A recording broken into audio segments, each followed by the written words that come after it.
இயேசு உங்களை நேசிக்கிறார். பிரியமானவர்களே, இந்த நாளில் ஆண்டவர் நம்மளோடு பேசும்படிய வேதத்திலிருந்து ஒரு 2 வசனத்தை கூட வாசித்து ஆண்டவர் நம்மளோடு பேசுகிற, ஆண்டவர் இடைவிடுகிற காரியத்தை பார்ப்போம். அது 2 தீமோத்தேயுவின் புஸ்தகம் 4வது அதிகாரம் 2-3 வசனங்கள் எப்படியாக சொல்லுகிறது.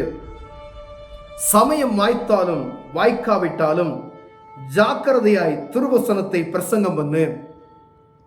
எல்லா நீடிய சாந்தத்தோடும் உபதேசத்தோடும் கண்டனம் பண்ணி கடிந்து கொண்டு புத்தி சொல்லு.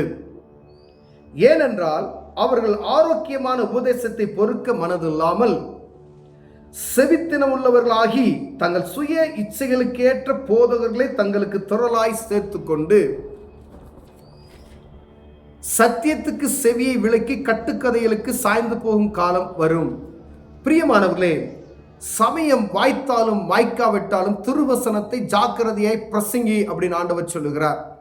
ஆண்டவரை அறிந்து கொண்டவர்களாகிய நாம், எப்படியோ விசுவாசத்தின் உறுதியாய் நிற்கிற நாம், யார் மூலமாவோ இயேசு கிறிஸ்துவின் அன்பை அறிந்து கொண்ட நாம், யாரோ ஒருவர் சொல்லி இயேசு கிறிஸ்துவின் நிமித்தமாய் பாவ மன்னிப்பு உண்டாகி இருக்கிறது என்று அறிந்து கொண்ட நாம், அதை அப்படியே நாம் ஏற்றுக்கொண்டு நாம் மாத்திரம் அதை அனுபவிப்பதற்கு ஆண்டவர் அப்படி அனுமதிக்கவில்லை. ஆனால் ஆண்டவர் நம்மளை அறிந்து கொண்ட யாரோ ஒரு நிமித்தமாய் நம்மளை புரிந்து நம்மளை ரட்சிப்பின் அனுபவத்தை கொடுத்திருக்கிறார் என்றால், இந்த கிறிஸ்துவின் அன்பை குறித்து நமக்கு சொல்லப்பட்டது என்றால், நாம் மற்றவர்களுக்கு சொல்ல முடியாது. என்ன அறிந்து கொண்டிருக்கிறார், யாருக்காவது நீ சொல்லு அப்படி என்பதற்காக, நான் சொல்லுவேன் என்பதற்காக முன்கூறித்தே என்னை விசுவாசி என்கிற ஒரு கிரியையில ஆண்டவர் என்னை தெரிந்து கொண்டிருக்கிறார். தேசத்துல உலகத்துல எங்கும் ஆண்டவருடைய சுவிசேஷத்தை அறிவிக்கப்பட்ட எல்லா ஜனங்களுக்கும் ஆண்டவர் முன்குறிக்கப்பட்ட ஜனங்கள் எல்லாரும் அறிந்திருக்கிற. ஏன் அப்படின்னா, நீங்கள் போய் சகல ஜனங்களுக்கு சுவிசேஷத்தை அறிவித்து அவர்களை சீசராக்குங்கள். அவர்கள் புறப்பட்டு போய் சகல ஜனங்களுக்கும் சுவிசேஷத்தை அறிவித்து அவர்களை சீசராக்கும். ஒவ்வொருவருக்கும் அடுத்தடுத்து கொடுக்கப்பட்ட இது கட்டளைகள். இங்க ஆண்டவர் சொல்லுகிறார், நேரம் கிடைச்சாலும் சரி, வாய்ப்பு கிடைக்கலனாலும் சரி, அவங்க வாய்ப்பு தராங்க, இவங்க வாய்ப்பு தராங்க, அதெல்லாம் நீங்க பார்க்காதீங்க. உங்களால் இயன்ற காரியத்தை கொண்டு எனக்கு இதை செய்ய முடியும் அப்படின்னு ஆண்டவர் உள்ளத்தில் தேவ சமூகத்தில் போய் அமர்ந்து நீங்க கேட்பீர்களானால், இந்த திருவசனத்தை போதிப்பதற்கு ஏதோ ஒரு வாய்ப்பு எனக்கு கிடைக்கிறது. ஒருவேளை யாரையோ நோக்கி நான் இல்லாதபடிக்கு ஆண்டவர் உங்களுக்கு கிடைக்கப்பட்ட உங்களுக்கு வாய்ப்பை கண்டு சரியாய் நீங்கள் கடந்து விட்டீர்கள் என்றால், அந்த நாள் ஒரு நாள் உங்களுக்கு வீணாய் போகாது. பிரியமானவர்களே, உங்களால என்ன செய்ய முடியும் சொல்லி தேவ சமூகத்தில் கேளுங்க.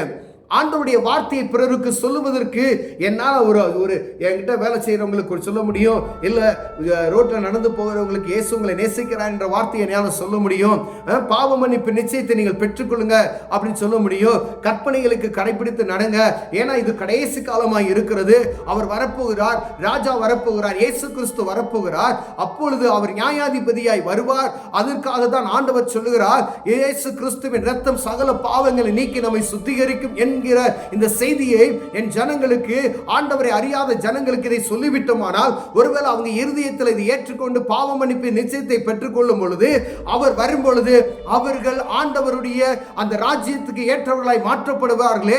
ஒருவேளை எனக்கு தெரியும், என் பக்கத்தில் இருக்கிறவங்களுக்கு இதை சொல்லாம நான் விட்டுட்டேனா, அவருடைய ராஜ்யம் வரும் பொழுது இந்த காரியத்தை குறித்து ஆண்டவர் கணக்கு கேட்கும் பொழுது, என் பக்கத்தில் இந்த மனுஷன் இருந்தானே, இப்படிப்பட்டதான ஒரு காரியத்தை என்று சொல்லாம விட்டுட்டானே அப்படின்னு சொல்லி ஆண்டவர் முன்னாடி நம்மளை குற்றவாளிகளாய் மாற்றுவார்கள். பிரியமானவர்களே, வேதம் சொல்லுகிறது, அன்று மனிதனுடைய சாட்சி ஏற்றுக்கொள்ளப்படாது, அங்கிருக்கிற மரமும் கல்லும் செடியும் கொடியும் சாட்சி சொல்லும் என்று வேதம் சொல்லுகிறது.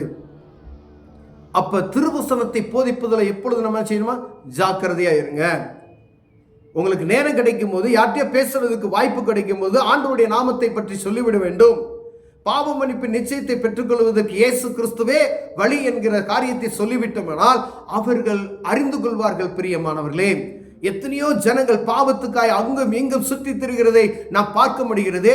இங்கு கடந்து சென்றா என் பாவம் தீர்ந்து விடும், அங்க கடந்து சென்றா என் பாவம் தீர்ந்து விடும், இந்த மனிதனை என்னை பார்த்தால் நான் பாவம் என்னுடைய கழுவி விடும், ஆனால் இந்த என்னுடைய கர்மத்தை போக்குவதற்கு நான் என்ன செய்வது என்று வழி தெரியாதபடி சுற்றி திரிகிற எத்தனையோ ஜனங்கள் உண்டு.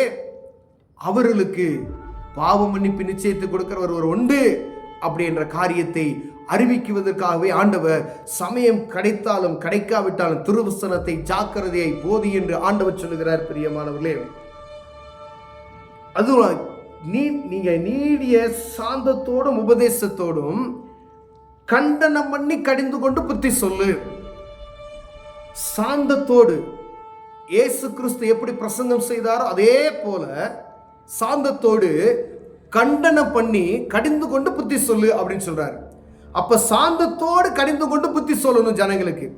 அப்ப ஆண்டவருடைய பிள்ளைகளுக்கு முரட்டுத்தட்டமான நான் அப்படி சொல்லாதபடிக்கு அவங்கள சாந்தத்தோடு இது நீங்க செய்யறது தப்பு அப்படின்னு சொல்லி அவர்களுக்கு ஒரு வாய்ப்பை கொடுங்க. ஒரு வேற மதுபானம் குடிக்கிறாங்கன்னு வச்சுக்கோங்களேன், அது தவறு என்பதே சாந்தத்தோடு சொல்லி இது நிமித்தம் வரக்கூடிய விளைவுகள், இது நிமித்தம் வரக்கூடிய ஆபத்துகள், இது நிமித்தம் வரக்கூடிய கிரிகள், இது நிமித்தமாய் ஒரு பிரோஜனம் இல்லை என்பதை அவர்கள் சொல்லுவோமையினால் அவர்களுக்கு என்ன செய்வார்? ஆண்டவர் கிரியை செய்ய வல்லமையுள்ளவராய் இருக்கிறார் பிரியமானவர்களே. ஏனென்றால் அநேகர் ஆரோக்கியமான உபதேசத்துக்கான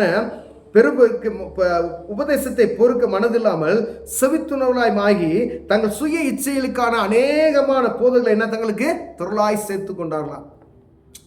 அப்படியே ஜனங்களை அப்படியே அமைதியோடு ஆண்டவருடைய நாமத்தை அறிய விடாதபடிக்கு ஒரு லிமிட்டோடு அப்படியே கடந்து சொல்லுங்க. அப்படியே சார்ஃபா இப்படி தான் வச்சிருக்கணும், இப்படி தான் இருக்கணுங்க, அப்படியே நம்ம கண்ட்ரோலில் அடிமைத்தனத்தனம். இதுதான் அடிமைத்தனம்ன்றது. இவங்களெல்லாம் இப்படி தான் வச்சுக்கணும் அப்படின்ற ஒரு அடிமைத்தனத்தில் இல்லாதபடிக்கு என்ன பிரயோஜனம்? ஆண்டவர் வரும்பொழுது கணக்கு கேட்பாரே.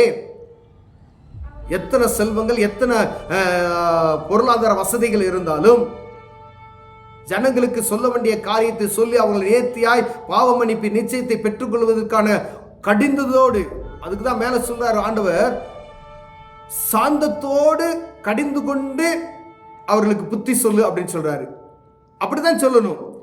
அப்படிலாம் சொல்ல முடியாது அப்படின்னா அப்ப ஆண்டவர் பாருங்க, நீங்க என்ன சொல்றீங்க? ஆண்டவர் சொல்லும் போது அவங்களுக்கு ஏற்ற அவங்க சுய இச்சைக்கு ஏற்ற போதகர்களே தங்களுக்கு திரளாய் சேர்த்து கொண்டார்களாம். ஆண்டவர் கணக்கு கேட்பார் பிரியமானவர்களே. உள்ளது என்று சொல்லிருங்க. வேதத்துல என்ன சொல்லியிருக்கோ அதை சொல்லிருங்க ஜனங்களுக்கு. எனக்கு கண்ட்ரோல் இவ்வளவுதான் இருக்கு அப்படின்னு சொன்னா ஒன்றும் பண்ண முடியாது. மனுஷனுக்கு நீங்க பயப்படுறீங்க அர்த்தம். கர்த்தருக்கு பயந்து உங்களுக்கு கொடுக்கப்பட்ட 10 பேரோ 100 பேரோ 50 பேரோ 500 பேரோ அவர்களை குறித்து ஒரு வருஷம் உங்க கையில கொடுத்திருந்தாரா அவங்களுக்கு என்னத்தை செஞ்சீங்க அப்படின்னு சொல்லி ஆண்டவர் கேட்பார். எத்தனை ஆத்துமாவை ஆதாயப்படுத்துறீங்கன்னு கேட்பார். உங்களுக்கு கொடுக்கப்பட்ட ஆத்மாவை உருவாக்குவதற்கு அவர்களை பட்டை தீட்டுவதற்கு நமக்கு வழி இல்லாத போது புதிய ஆத்மாக்களை ஆண்டவர் எப்படி கொடுப்பார்? ஐயா 10 ஆத்மால 100 ஆத்மாவை உள்ள வச்சிருக்க அந்த ஆத்மாவை நீங்கள் வைரமாய் மாற்றாதபடிக்கு புதிய ஆத்மாக்களை எப்படி சேர்ப்பீங்க? அலைந்து திரிகிற அனுபவம் இல்லாதபடிக்கு எப்படி நம்ம போய் சுவிசேஷத்தை ஜாக்கிரதையோடு போதிப்பீங்க? ஆவியானவர் உங்களோடு பேசுகிறார் பிரியமானவர்களே. கொடுக்கப்பட்ட ஆத்மாக்களையே சீர்படுத்த முடியாதபடிக்கு இருக்கிறோம். ஏன்னா ஜனங்களுக்கு ஏற்ற காரியம் அப்படியே அமைதியா, ஏன்னா அவங்க போயிடுவாங்க அப்படின்னு சொல்லி. ஆண்டவர் அதை விரும்புகல. ஒரு மனுஷன் ரட்சிக்கப்பட்ட பரலோகத்தில் ஒரு பெரிய சந்தோஷம் உண்டாகும் என்று வேதம் சொல்லுகிறது பிரியமானவர்களே. அந்த சந்தோஷத்தை தான் ஆண்டவர் விரும்புகிறார். பூமியில ஒரு மனுஷன் ரட்சிக்கப்பட்டது நிமித்தமாய் பரலோகமே சந்தோஷம், வான மண்டலத்தை பரலோகத்துல பெரிய ஒரு சந்தோஷம் உண்டாகும் என்று வேதம் சொல்லுகிறது. ஒரு ஆத்மா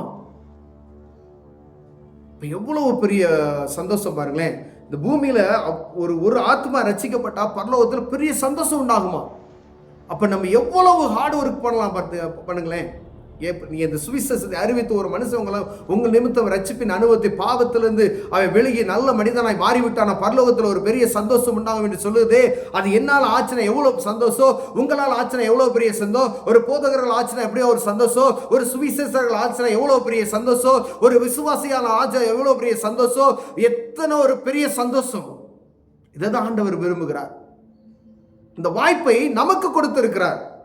நீ வாய்ப்பு கிடைத்தாலும் வாய்ப்பு கிடைக்காவிட்டால் திருவசத்தினை ஜாக்கிரதையை போதின்னு சொல்லிட்டாரு.